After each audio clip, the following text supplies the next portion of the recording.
Hello, beautiful people, and welcome back to Kenny's Movie Palace for a new video. This is my third one in a row, but I just wanted to knock these ones out before the weekend got to me. Um, this was a tag for the top 10 best movies of the 1990s.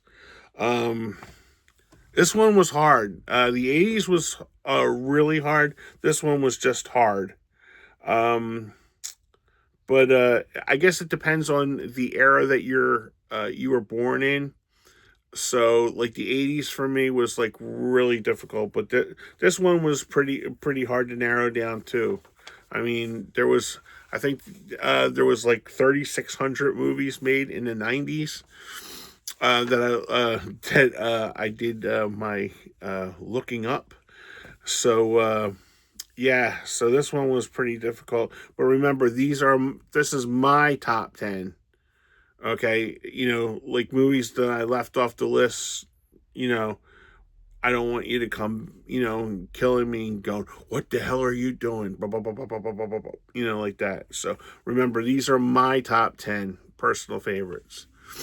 So number 10 is my favorite movie from this guy. It's 19 I have a lot of 1991 movies in here. I have three 1991 movies, believe it or not, in this list. And the first one is the Steven Seagal classic Out for Justice. Just the pool room scene alone made it over Under Siege and Hard to Kill. I mean, I like all those. I like all those early Seagal movies, especially like Hard to Kill. I'm, I'm gonna take him to the bank. That's right, Governor Trent. I'm gonna take you to the blood bank. Yes, that didn't make it, but looking for Richie. Anybody seen Richie? Here's your badge. Here's your badge. Great movie. Great villain by William Forsythe, who never gets any credit for any of his roles. He was the police detective in Deuce Bigelow. That almost made my list too. But William Forsythe was great in this, and he played really well off of Steven Seagal. So that is number 10. Number 9. Now remember, this is my personal list, so don't give me a bunch of guff for it. Number 9 is also from 1991, and it's T2. Terminator almost made my 80s list. I don't know why it didn't, but the other 10 that I did, watch my other video that I just did about 3 minutes ago. But it almost made my list, but T2, just for the effects alone in that movie, it just jumped off the screen. I remember when we went to see it in the theater, and it just blew us away. Just the effects. The story was great. The acting was great. Everything about T2 was so good. So that's number 9. Number 8. If you're a fan of me, this is my second favorite John Candy movie, and it's 1991's Only the Lonely. It is so super hard to get. I wish I could get a copy. I loaned my friend. I loaned it out to a friend, and I never got it back. I wish I could get a copy of it.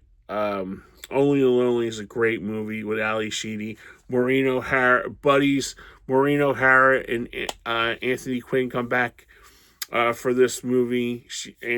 Anthony Quinn plays the lovesick neighbor, and Maureen O'Hara plays John Candy's mom. They have such a great give and take. Ali Sheedy's beautiful in this movie. Everything about it. I just love this movie, and it's probably John's best acting. Next to JFK. He was great in JFK. If you haven't seen John Candy's little cameo in JFK, I highly recommend that. But Only the Lonely is number 8 for me. Number 7, I remember this had been like talked about at like the video store all the time. And I remember one night I just brought it home, and I said to my brother and my buddy Terry and Jimmy, I said, "Hey, this has been getting a lot of praise. I don't know what it is." They said it's very vulgar and very funny. Somebody had recommended it to me at the video store.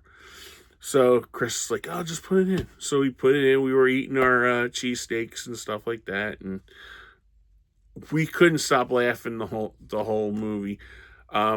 I think we watched it twice that weekend before I had to take it back to work. Um, then the Monday, because I think we got it on a Saturday. Yeah, I think we did watch. Yeah, because we were just laughing so hard that we had to rewind it and go back. And it's from 1994, Clerks. Absolutely hysterical. It still makes me laugh. The stuff and the three of Jimmy, Terry, and I are big Star Wars geeks. Chris, not so much. My brother, not so much.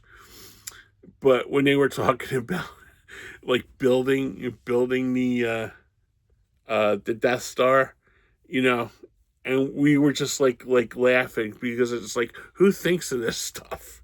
It's a really amazing movie. And when they knock the casket down at the funeral ball, and they run out and do the Dukes of Hazard, slide over the car and stuff. That we were like, oh my god, that movie is so fun, so much fun. So that's a number 7. Number 6, movie from 1993. Remember seeing this in the movies too. The Fugitive. Wow, what a movie! Wow, it that's a hell of a movie. That The Fugitive. Um, Once again, Harrison Ford was so captivating in that movie. It was just like, and you felt for him because you were like invested in the character. I mean, you were absolutely invested in the character. So that is my number 6. Number 5. This, in my opinion, is the second best um, Western ever made.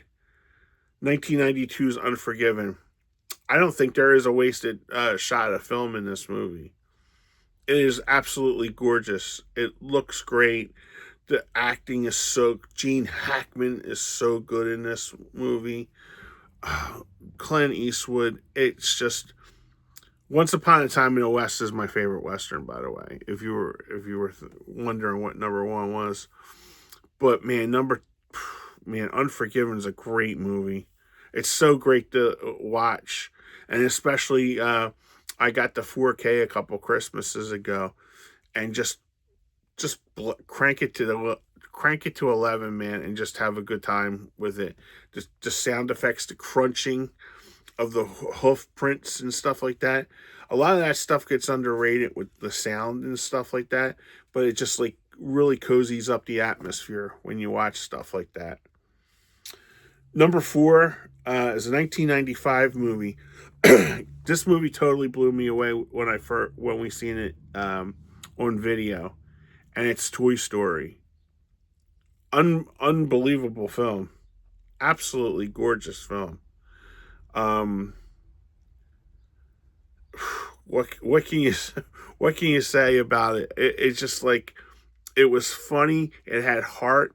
I think everybody's been in that position, because I you could feel it, like especially like at Christmas time when you get new gifts from Santa Claus, and then what happens to the old toys?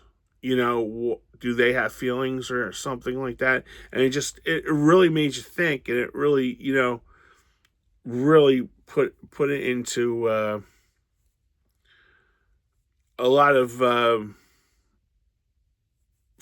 like a lot of memories of old toys that if you watching this, like, because I remember watching that going, oh, remember that, oh, we had so much fun playing with that, and it's just like, everybody had their favorite teddy bear growing up and their favorite doll, and you just wonder what happened to it, like over the years. So yeah, that one sticks with me. Number three, I was over. I had two movies between it, but absolutely just sticks with me. From 1995, Braveheart. Braveheart is one of the greatest movies I've ever seen in my life. What an epic! I just love it. I remember trying to get my brother to watch it, and he didn't. He didn't want to watch it. So I remember buying him when I worked at the video store, the double tape. Remember the double VHS tape of Braveheart? And I bought it in the widescreen so he could see like how beautiful it looks. Something. Chris, you watch it yet? No, I didn't watch it. To this day, I bought it on Laserdisc. Watched it the first night I got it on Laserdisc. You want to watch it? No. To this day, 31 years later, he has still not watched Braveheart. But Braveheart is a great movie because I remember when it won Best Picture, he goes, "Oh yeah, it's that little picture that you wanted me to watch." So, to this day, he still hasn't watched it, the little sucker. So yeah, so Braveheart is my number three. Number two is probably the best gangster movie that I've ever seen in my life. And I love gangster movies. I am a big Bogart fan. I am a big George Raff fan. Although George Raff cannot act worth a shit. But number two is Goodfellas. I love Goodfellas. I can't tell you how many times I've watched Goodfellas. And there was like the scene where they introduce every character going into the bar is so classic. How many times did you want to be, Henry and Karen when they went to the Copacabana and they went to the back room and he's like slipping everybody 20s, you know? Oh man, the scenes in this movie are so great. You get the heartbreaking scene, when Joe Pesci gets whacked, and De Niro is banging the phone in the telephone booth. Oh man, it's just like, and how many times have we had this discussion with my Italian friends with the shaving the garlic because you get more flavor out of the sauce. So just I love that movie. It's just so good, and that's my number two. Now, number one came out in 1993. I remember seeing the actor on this. That's right, everybody. The Chevy Chase show, because he was the only talk show that would have him on. He even said that. He said the other big ones wouldn't give him time to promote the movie. And they went in, they had a discussion, and Chevy, you could tell, did not care about this man nor this movie. But it has a great soundtrack. The characters jump off the life. It's so requotable. And my number one movie of the 90s is A Bronx Tale from 1993. Absolutely adore this movie. I don't think it's a gangster movie, more as a coming of age movie with Cologito and Sonny, and Robert De Niro, his first directing role. He directs this masterpiece as he's the bus driver. And something that always stuck with me is when Sonny tells Cologito, he says, "Do you think that Mickey Mantle cares about how your parents pay? How they make money, how they take care, how they take care of you." And Cologito is like 8 years old, and he doesn't realize that. And he thinks the working man is a sucker, like his dad, because of Sonny getting everything so easily to him and having all these people. And the one thing that always stuck with me about this movie is what Robert De Niro says to Calogero. He said, "Those people are not his friends; they fear him." That always stuck with me, and there's like that's why that's why I said Goodfellas is the biggest gangster movie.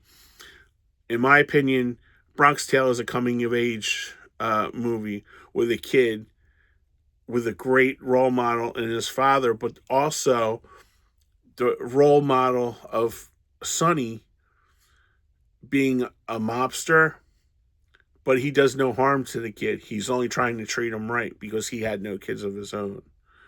So if you watch that in the perspective, I didn't care for like the whole second part. I didn't care for like the whole second part of it because it's kind of slowed down for me with Jane coming in, and I don't like the I don't like those like the N words being shouted around because people are people. They're that doesn't.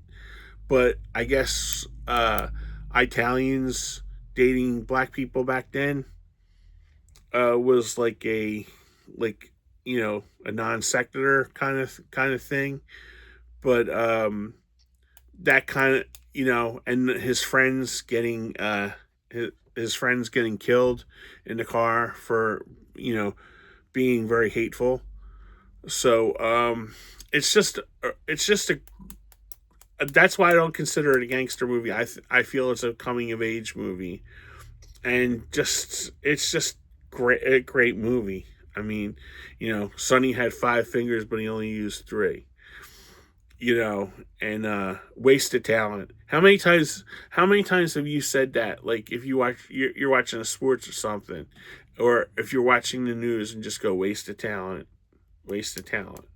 So that always stuck with me. That always stuck with me, and it sticks with me to this day because there's so many great. And I wish I could have afforded to see the one man show that he's done, like in the past, of the Bronx Tale, like on Broadway and stuff like that. Because I imagine it's more riveting just him doing a one man show than the movie. If a movie sticks with you that close 33 years ago, imagine what it would do when you go see it on a one-man show on a one-on-one basis. So where you're not like looking at ulterior, like you're not looking at like the guy in the back to see what he's doing or something like that. So just a riveting movie, and if you haven't seen it, please go out there and find it.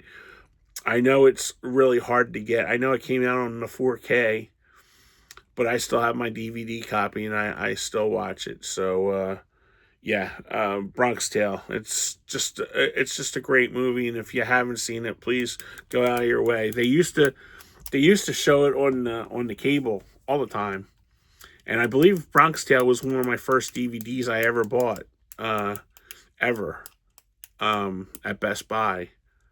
I still remember that they had like this like long table out there, and they had them all in alphabetical order and stuff like that. And I had just got, I think that was one of my first DVDs because I bought a Bronx Tale, and I can't remember the other. I think I bought Stepmom. Remember Stepmom with Susan Sarandon and Julia Roberts? I think I bought that because my mom liked that. I think those were my Stepmom and Bronx Tale were my first 2 DVDs. So, So, okay, guys, like, comment, subscribe. Sorry I went too long on my number 1, but if you love a movie that much, and it makes you think like that one does, and it's just absolutely beautiful all over. So, who's the 3 I'm going to tag? I think Mr. Dan, I'm going to tag you, Sean, and Jim are the 3. So Movie Assault, Jim's Movie Channel, and Mr. Dan are the 3 I'm going to tag on this one. So so those are the 90s movies. Like, comment, subscribe. This was whoever came up with this idea was it was either Blue Roy Movies, my buddy Roy over in the UK, or Tim Cole. He's on like a lot of them too. I don't know Tim, but I know Blu-ray movie. Yeah, I want to hear your '90s picks, guys. So it's very interesting to watch the challenges take place in all the different kinds of movies. I know my buddy Stuart, he had Shawshank. Shawshank's good, but I don't think it would take any. I mean, personally, my list. I mean, people are probably laughing at my Alfred Justice, but hey, Steven Seagal, he had a part in the early '90s. So, all right, guys, like, comment, subscribe, all that good stuff. Thanks for watching and hanging out with me and listening to me, as the kids say over in the UK, waffle on. So, all right, guys, I will talk to you soon. Be nice to each other and happy Easter. I know it's Easter. It's coming up on Easter weekend, so have a happy Easter and take care of yourself and just be nice to each other. I'll talk to you guys later. Bye bye.